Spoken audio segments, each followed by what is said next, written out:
Seorang pria 23 tahun mengalami cedera lutut saat bermain futsal. Ia merasakan bunyi, tadi dibaca sih. Langsung aja ya.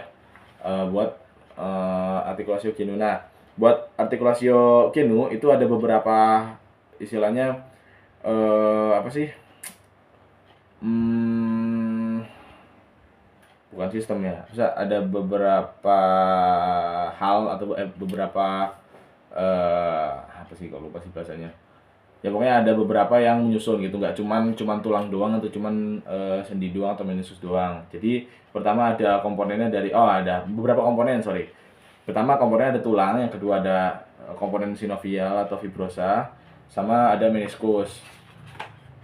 Terus ada bursa juga sama ligamentum. Nah ini semuanya penting semua untuk menggerakkan articulatio genu agar lebih stabil. Nah kalau dari tulangnya ya kita bisa lihat ada femur, tibia sama patella. Itu jelas ya. Jadi kalau femur itu dia yang bagian paha, sama tibia itu yang tulang kering, patella yang tepung lutut. Oh sorry, articulatio genu itu sendi lutut, sorry, bukan sendi ini ya, bukan sendi pelvis. Jadi dia antara antara tiga tulang, femur, femur itu otot paha, terus ada patella, sama ada yang bagian bawah itu tibia sama fibula. Itu buat tulangnya tiga. Terus ada komponen sinovial. Kalau sinovial berarti dia buat sendi, ada kapsula sendi sama membran sinovial. Nah kalau di sini tuh yang ini loh, enggak, ini bukan sinovial, sorry. Nah intinya dia cairan-cairan gitulah untuk sebagai pelumas. Kalau meniskus, yang ketiga ada meniskus. Nah meniskusnya dibagi jadi medialis sama meniskus lateralis. Kalau yang medial itu berarti dia mendekat ke bagian tengah ke arah sumbu tubuh, yang ini medial. Nah ini yang lateral tuh dia yang berarti di samping apa sih, bagian lateral lah, pokoknya jauh dari sumbu tubuh. Berarti kalau ini lihat dari gambar ini, kalau misalkan ini sisi anterior dan ini sisi posterior, maka ini adalah meniskus dari femur yang bagian dekstra. Lanjut, meniskus tadi udah ya. Oh ini gambar meniskus, sedangkan yang ini buat gambar yang bursa. Jadi bursa tuh dia kayak apa ya? Sendi lutut, kantung isi cairan gitu loh. Jadi kan tadi ada sinovial. Nah, itu tuh cairannya ada di bursa-bursa ini. Yang warna biru-biru nih, ini bursa juga. Pokoknya biru-biru bursa. Nah, terus ya ini buat articulatio genu. Tadi buat tulang-tulangnya mungkin sedikit di apa sih namanya, dijabarin, tapi kita nggak fokus ke tulangnya dulu, nanti tulasnya bakal dibahas selanjutnya. Kita bahas ke ligamentumnya. Jadi ligamentum yang ada di memperkuat untuk pergerakan di artikulasi genu itu ada 4. Yang paling penting ya, yang paling penting kalau misalkan dari ini kita lihat pembagiannya, ada ligamentum kolateral. Nah yang pertama ada ligamentum kolateral medial atau MCL, menghubungkan femur ke tibia di sisi medial dan berfungsi untuk mencegah pergeseran itu ke arah luar atau abduksi. Kalau ligamen satu lagi ada ligamentum kolateral lateral atau LCL. Nah, menghubungkan femur ke fibula di sisi lateral dan mencegah pergeseran lutut ke arah dalam atau adduksi. Yang kedua, ini yang ligamentum cruciatum. Tadi kan kolateral, ini yang cruciatum. Dia tengahnya tetap C, tapi kalau dari singkatan ini ya cruciatum, sedangkan tadi itu yang kolateral. Nah, terus pertama ada ligamentum cruciatum anterior atau ACL, menghubungkan bagian anterior tibia ke bagian posterior femur. ACL mencegah pergeseran tibia ke depan dan stabilisasi rotasi, buat stabilitas biar rotasinya itu nggak berlebih atau hiperrotasi. Terus ligamentum cruciatum posterior atau PCL, menghubungkan bagian posterior tibia ke bagian anterior femur. PCL mencegah pergeseran tibia ke bagian belakang. Nah, kalau di sini dari yang kolateral dulu, ligamentum kolateral tibiale itu yang nomor 10, yang bagian ini. Nah, jadi di bagian pinggirnya. Terus ada ini kan LCL. Terus ligamentum kolateral fibula itu yang nomor 6. Nomor 6 berarti yang ini. Nah, jadi kalau yang sini itu yang fibula, kalau yang sini yang tibia. Jadi sesuai dengan sejajar sama tulang apa gitu. Terus buat yang cruciatum ada ligamentum cruciatum anterius nomor 11 tadi. Nomor 11 itu dia ada di bagian tengah atau ACL gitu, ACL. Terus ada ligamentum transversum genus. Ini tadi nggak tak bahas. Belum dibahas itu lebih tepatnya. Terus lanjut ligamentum patellae nanti. Cruciatum posterius. Nah, ini nomor 17 tadi. Atau PCL nomor 17. 17 tadi yang bagian ini. Berarti dia posisinya ada di depannya si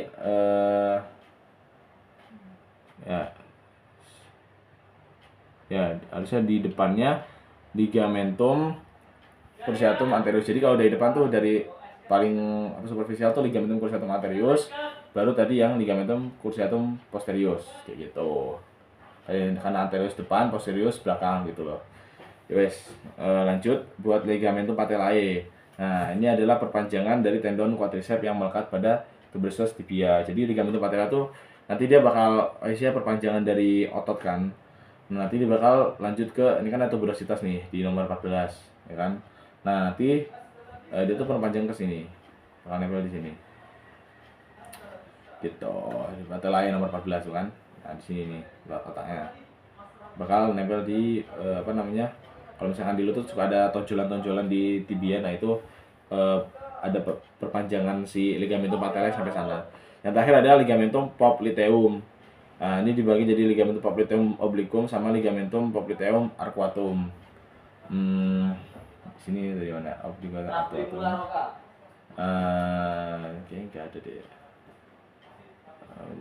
Ligamentum ligamentum. Oke. Dan mungkin ada pokoknya ini aja, cukup tahu aja, cukup ligamentum popliteum obliquum sama arcuatum. Tapi yang intinya tuh tadi yang kolateral yang harus banget tahu kolateral, terus yang cruciatum sama yang patellae. Yang kolateral dibagi jadi MCL, LCL,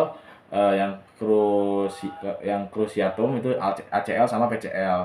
Nah, sama patellae. Patellae itu yang tadi memanjang sampai processus tonjolan di tuberositas tibia, ya tonjolan di tulang tibia gitu. Oke. Sama yang terakhir kita bahas sedikit tentang os femur. Ini yang paling gampang sama yang paling terkenal banget. Jadi dia ada caput femoris yang pertama di bagian ini yang kepala yang bulat jelas, itu dia karena ya fungsinya buat nanti artikulasio di artikulasio femur gitu. Nah, caputnya jelas banget. Nanti dia akan menempel pada os coccyx membentuk sendi artikulasio femur. Nah, terus ada leher femur atau column femoris di bawah bagian agak bawahnya, karena di mana ada kepala di situ ada leher, namanya column femoris, penyempitan gitu loh. Terus lanjut yang ketiga ada trochanter mayor sama minor. Nah, trochanter mayor dia tuh tonjolan kayak di bagian lateral atas femur yang menjadi tempat penekatan otot-otot seperti musculus gluteus, gluteus medius sama musculus gluteus minimus atau otot pantat gitu. Nanti dia di bagian trochanter mayor. Ini kalau di trochanter mayor tuh dia yang nomor 1 nih. Yang sini trochanter mayor. Sedangkan kalau yang trochanter minor dia nomor 10. Ini di bawahnya gitu. Bukan di bawahnya, di depannya. Oh ya. Berarti kalau yang ini berarti dia dilihat dari anterior, sedangkan dari posterior. Jadi kalau dari anterior kita bisa lihat yang trochanter mayornya, sedangkan kalau dari posterior kita bisa lihat jelas ada trochanter minornya yang ini. Oke. Tuh. Terus lanjut buat ke corpus. Corpus itu dia bagian batangnya, bagian badannya yang paling besar, paling panjang, sedikit melengkung untuk memberikan kekuatan struktural. Terus ada condylus juga, condylus medial sama lateral. Ini condylus paling khas banget dari femur. Jadi kalau udah kenal condylus harusnya kita langsung tahu ini tuh gambar yang dextra atau sinistra. Nah, ini kan tadi kan tapi kelihatan dari ini sih kepalanya sih.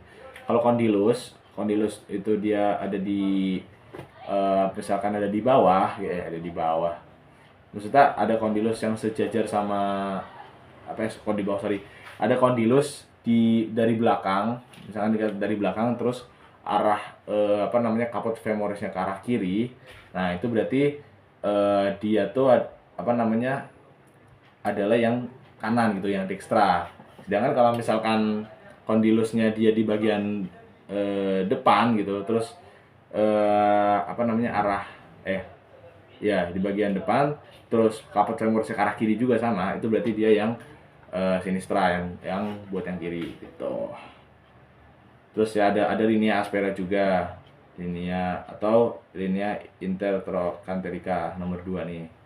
Nah, tapi itu nggak terlalu penting, langsung aja ke fossa intercondylaris. Fossa intercondylaris dia nomor 21 yang ini loh. Nah, jadi dia kayak cekungan gitu antara condylus medial sama lateral yang menjadi tempat pelekatan ligamen pusat. Oh ya, sorry, ini tadi yang dari gambar ini berarti yang medialnya yang ini karena dia yang sejajar sama caput femoris, yang lateralnya berarti yang ini gitu. Berarti ini adalah os femur dextra. Oke. Next. Yes. Nggak bisa, Bu. Oh, udah selesai. Oke, mungkin itu aja sekian yang bisa saya sampaikan dari laporan anatomi ini. Semoga bisa mengedukasi teman-teman semua. Kalau misalkan ada yang perlu dikoreksi, mungkin bisa komen aja nanti di bawah. Dan terima kasih kepada teman-teman yang sudah mau menonton dan juga mas-mas Aslep dan mbak-mbak Aslep. Terima kasih, sekian dari saya. Assalamualaikum warahmatullahi wabarakatuh.